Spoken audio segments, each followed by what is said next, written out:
Shalom. A twisted truth is the devil's deception.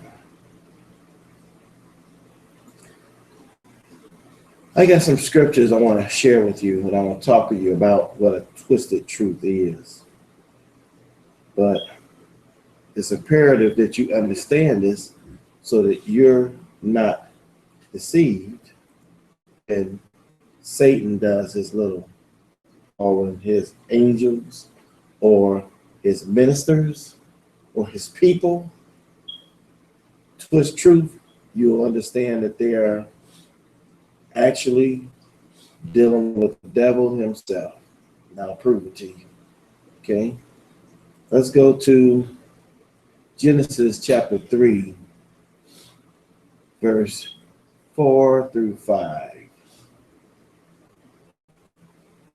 And you know the story. This is when Adam and Eve were in the garden, and the serpent came and spoke to the woman. Okay, came and tempted her.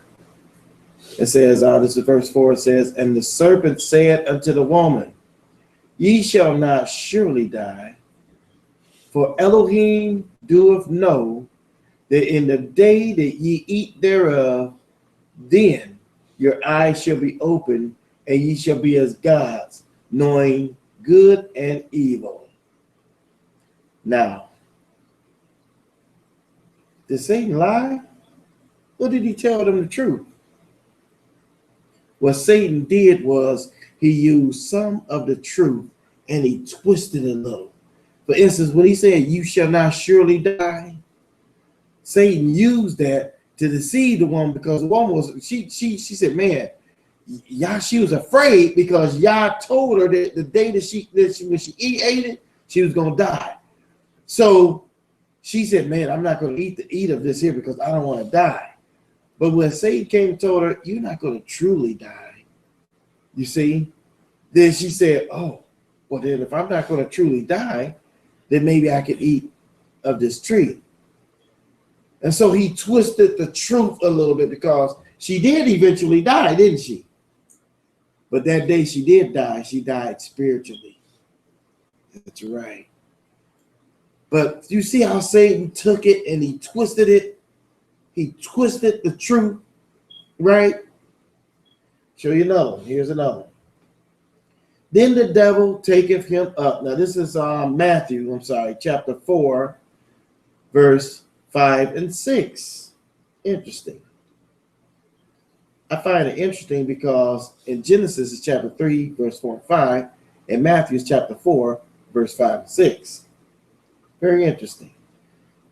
This is when the Mashiach had fasted for 40 days, and afterward he was hungry, and this is what the scripture says that Satan said to the Mashiach. Okay, verse 5. Matthew chapter 4, verse 5 and 6. Then the devil taketh him, talk about the Mashiach, up into a holy city, and setteth him on the pinnacle of the temple, and said unto him, if thou be the son of Elohim, cast thyself down, for it is written, he shall give his angels concerning thee, and their hands shall bear thee up, lest thou dash thy foot against the stone. Wait a minute, did he just quote scripture? Yes, he did. He quoted scripture, almost identical, but he used it wrong. Wow. See how he's twisting the truth? Twisting the scripture, didn't really misquote the scripture, but he used it wrong. Look at it here. This is in Psalms. We're going to go to that exact scripture. This is Psalms chapter 91, verse 11 and 12. And this is what it says. For he shall give his angels charge over thee, to keep thee in all thy ways. They that bear thee up in their hands, lest thou dash thy foot against the stone. So he literally pretty much quoted scripture. But the way he used it, he told the Mashiach, throw yourself down. It says here, that they gonna bear you up with their hands so that you don't dash your foot against the stone. So you can literally throw yourself off this temple here. See how he twisted it?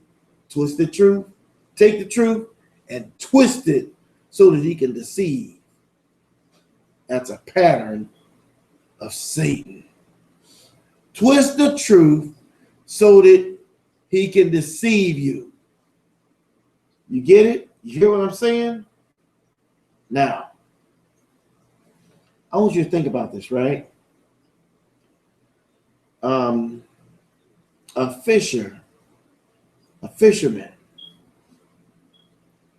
when he throws that hook out into the water, why do the fish go after that hook every single time almost? Huh? What is it about that hook that causes a fish to bite it? It's the bait that's on the hook, right? Or it's the lure that looks like it's real, but it's not. So you really do have bait, but it's covering a hook. So that hook is hidden. That's just like the truth. He covers his hook with truth to get you to bite it. And so he puts enough truth on there. And so you come along and you just being naive and you see that little hook and you look at it and you say, oh, man, a nice worm. And then you go and you bite it. And next thing you know, oh, Satan got you. Now, here's another example. Poison. Now, if someone wanted to poison somebody, do you think that if they put poison in a drink, you're going to grab that drink and you're going to taste it and you're going to say, man, what does that taste? No. When you drink it, you ain't going to taste anything. That's what they do. Okay? Poison in a drink or in food or anything, notice the poison may only make up of 2% of the actual item that you're eating. But that 2% is enough to kill, right? That 98%, that big 98% of the meal or the drink that you're drinking is good. Just like the truth is good.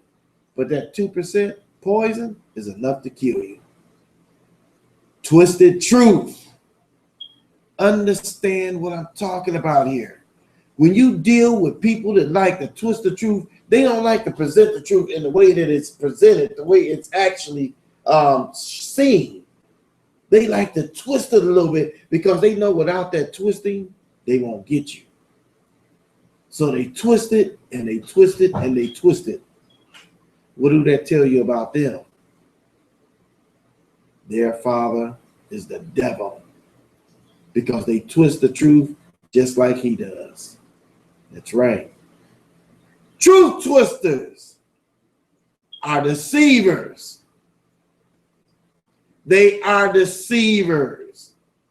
They're trying to deceive you and get you to take the bait. Take that hook so that you would be damned. But let me say something to you truth twisters out there. There's a consequence to your actions.